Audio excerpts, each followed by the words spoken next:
Newsflash takes up with the resumption of flights at the Benin airport after a 10-week closure.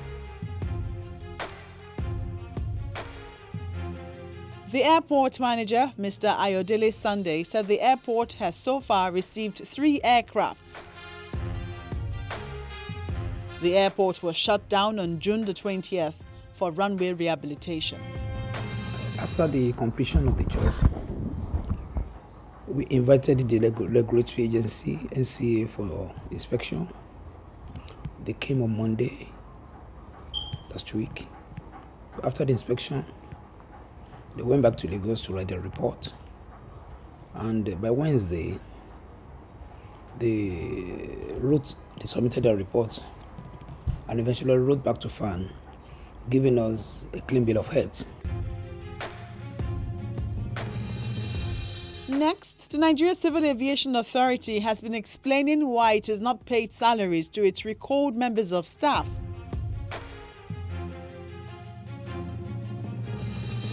The agency said 113 had been recalled, and at the process of documentation, it was discovered that there were irregularities with some of them, and a fresh interview was conducted.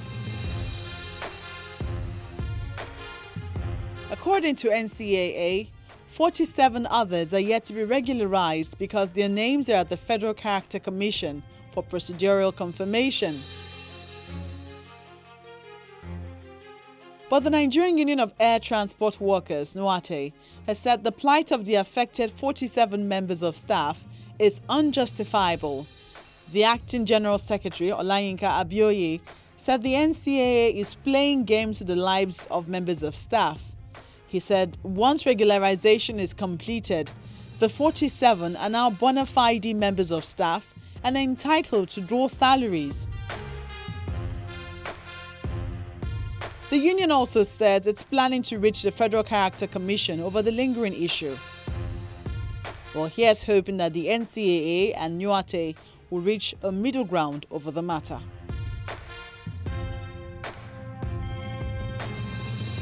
And on the foreign scene, South African Airways is close to cancelling an order for 10 Airbus A320 planes. A move that would save the unprofitable state-owned carrier about 1.4 billion rand in write-down charges. SAA ordered 15 of the narrow-bodied A320 planes in 2002 and another 5 in 2008.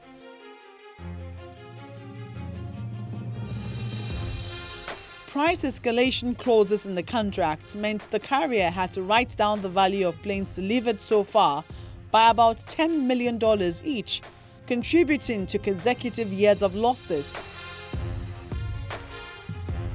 The airline is cutting costs and searching for a new chief executive officer as it seeks a return to profit. Instead of buying the A320 planes, the carrier plans to lease 5 larger Airbus A330 models, which reduce fuel costs and be used en route to the Middle East. The first delivery is scheduled for the second quarter of next year. And Brazilian aircraft maker Embraer is saying that it could cease production at its Harbin assembly line if it's unable to reach a resolution with Chinese authorities on taxes imposed on imported components. Well, China's Embraer president says the manufacturer has to pay an average of 3% import duty on components that are brought into China, with an additional 17% in value-added tax. Harbin Embraer Aircraft Industry, a joint venture between Embraer and Avic, is producing legacy 650 business jets. The facility first assembled the ERJ-145 when it was launched in 2003 and was then spared import taxes. The tax issue, however, surfaced last year after Embraer switched to producing the legacy 650.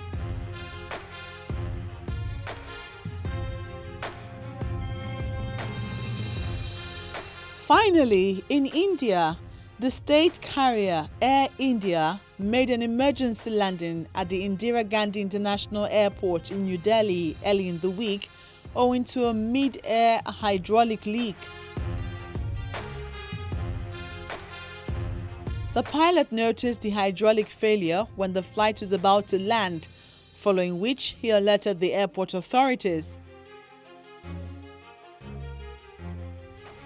The AI Flight 405 was headed from Varanasi to Delhi and was carrying 144 passengers on board.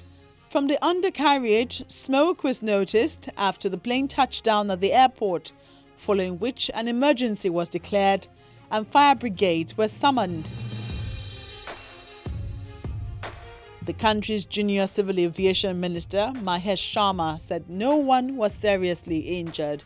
Out of 144 passengers on board, total 5 passengers had minor injuries, and which has been given first aid, and thanks God that everybody is safe. Before this incident, another Air India flight headed from New Delhi to northeastern Bagdora town had to make an emergency landing at the Delhi airport following a tire burst.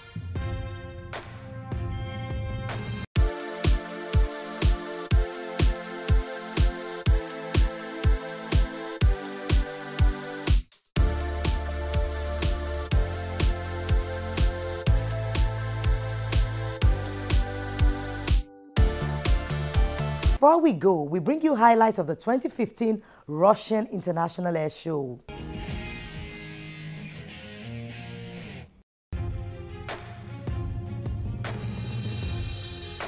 An Air Force display at the Russian International Aviation and Space Show.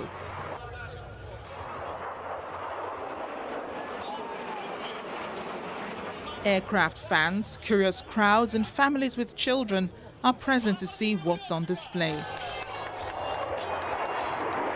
Russian aerobatic teams, the Swifts and Russian Knights, get applause and cheers from an excited crowd.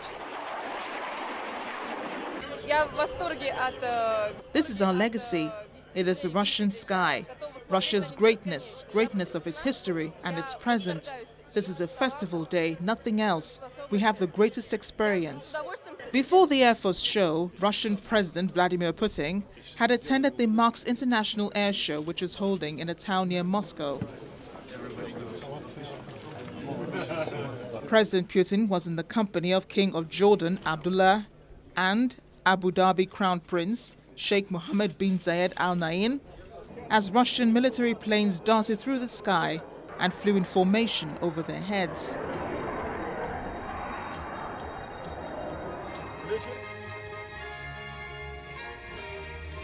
During his visit to one of the pavilions, the Russian president met young aviation enthusiasts from various universities in the country. Hit by sanctions and a lack of Western funding, the Russian aviation industry is in deep crisis and can mainly count on purchases by Kremlin-controlled companies to keep it afloat.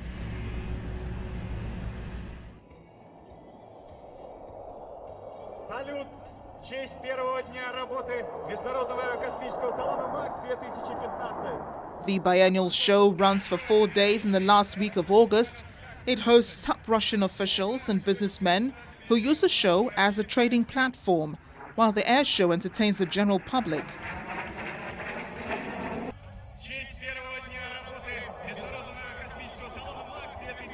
This year's MAX looked much less spectacular from a business perspective, as demand for Russian military aircraft is on the rise.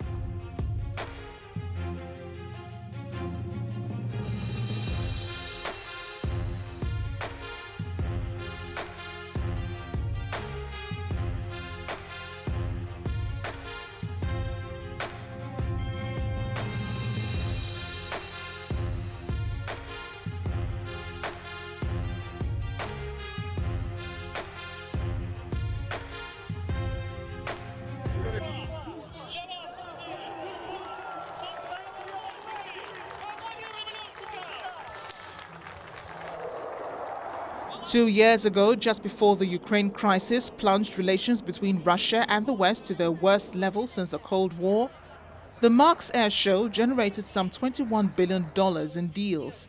a figure civil aviation firms can only dream of today.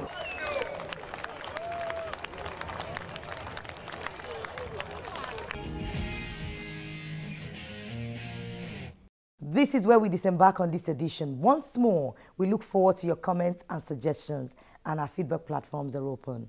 I'm Bukola Jokitumbi. Bye for now.